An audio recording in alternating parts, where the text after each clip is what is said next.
Isang super init na umaga sa ating lahat mga kalapatids. For today's video, ito nga pala yung abangan natin ngayong araw dun sa pan race na sinalihan natin. So pan race 3 na ngayon, tapos may free pan race pa. Pero parang free pooling lang ang dating. Di ko alam kung pang area lang natin o pang kalahatan, pero may libreng pan race ngayon. Pag sumali ka dun sa kahit anong pan race, libre na yung entry mo. Tapos ang entry ko doon mga kalapatids, 5. So 5 yung sinali natin. Yung pinakamabagal na isa, hindi na natin sinali kasi kumbaga parang lugi lang tayo pag sinali pa natin. So sinali na lang natin ngayon yung top 5 na mabibilis base dun sa records natin. So ngayon napakainit mga kalapatids. Ayun oh, grabe, tumutunaw ng katawan ng tao. Parang dag ko pa ice cream ah. Tunaw ako, taga-taga yung pawis ko. Sobrang init. Sana makatagos yung ibon natin. May mga nag-lock na 300 na 2-1 yung entry. So binabarin nga pala yung release. Aritaw dapat naging Santa Fe. Medyo nalapit ng konti. Sakto lang kasi na-release 8:15 na eh. So kita nyo naman oh, napakainit.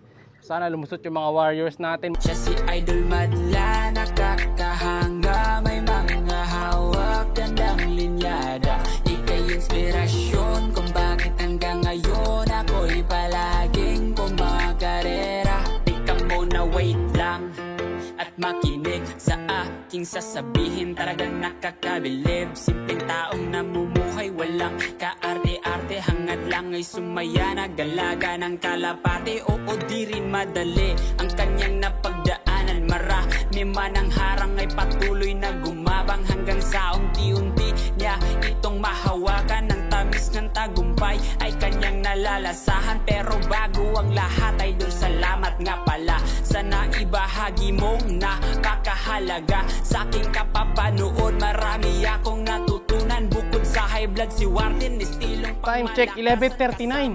May isa na tayong ibon. Saan yan boy? Pinaka-entry? Sino yan? Ah, hindi. Nauna pa mga kalapatid. Yung hindi natin entry. Yung sinasabi ko sa inyo na mabagal, na tingin ko walang pag-asa na mauna. Ayun no. Nauna pa sa Dreamloop yan. Kita-kita yung sa kuha ng GoPro. Yan. Siya nauna. First bird pa natin siya ngayon. Yung maliit. Grabe. Ibon ni Madlato yan. Yung maliit na yan eh. Hindi nga niya in-entry.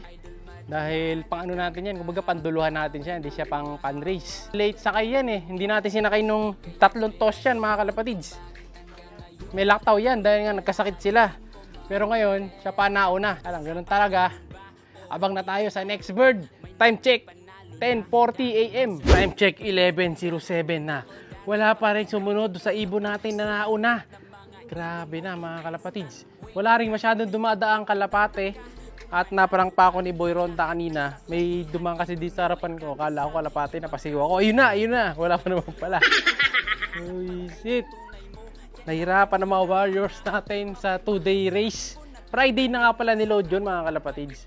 Tapos uwi sila ngayon, Sunday. Parang 2-day race kasi 2 araw na sila ron. Yan. Pero ganun talaga. Kung di ba sila umuwi, tayo magagawa. Pero may at least may isa na tayong warrior na lumusot. Yung maliit, kaso hindi nga lang naka-entry. Kala ko kalapati itong isa na to. Ayan o. Pato pala.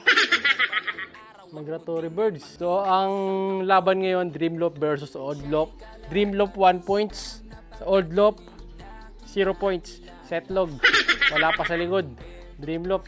May akit na tayo kapag oras na ng cut-off. Doon na tayo mag-aabang. Para kung sakali, mas makita natin sila. Mahirap mag-abang dito kasi mababa eh. Hindi ako makakakit.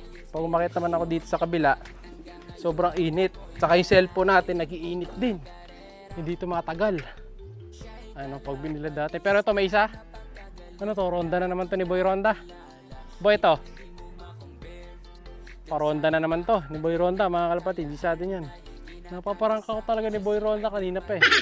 No, pag binakita ko sa'yo kalapati, kala ko sa amin na kahit hindi pa. Ay, nako. Sana kayo guys. Uwi na kayo. Congrats nga pala sa tropa natin na si Boss Tony mga kalapatids ng Tarlac. So nanalo siya gamit yung ating line, yung mga nakuha niya sa atin. So eto yun. Ayan. So congrats sa idol. Ayan, nadali mo. Sabi niya lap winner daw siya sa area nila. Sa All Concepcion yata kung di ako nagkakamali. Congrats. Ayan. So umana na naman yung lahi nung ibon natin. Ayan. So sana mag-produce pa sa'yo ng mga magandang mga ibon yan mga kalapatid. Siya yung mini-top natin nung sa may San Simon. Hindi ako nagkakamali. Tapos parang na-meet ko na rin yata siya doon sa pangalawang pagkakataon. Doon naman sa may Tarlac nung nag-toss kami. tama, dun sa may unang exit, ano exit? Conception exit, yun, naalala ko na. Ayan. Pero time check tayo, 11:12. Saan na sila?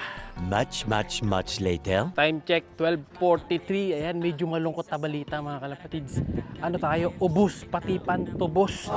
Grabe mga kalapatids, ngayon wala naranasan to na malapit-lapit pa.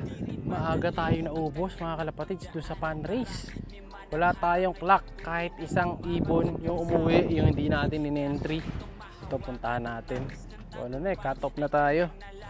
Pero tingin ko uwi pa yun mamaya kaso late na. Natira dito is yung siliit. Along ko talaga na balita yung nangyari na to mga kalapatids. No, hindi ko rin expect na mangyayari sa atin yung ganito maaga.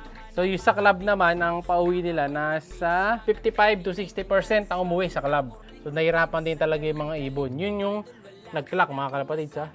Tapos ang nakakauwi na nasa 1-2 out of 2,100. So grabe. So ito yung isang ibon natin kanina na pinauwi. Ayun yung isa mga kalapatids. Yan yung nag-iisang ikaw. Yan yung hindi natin sinali, si Liit. Yan.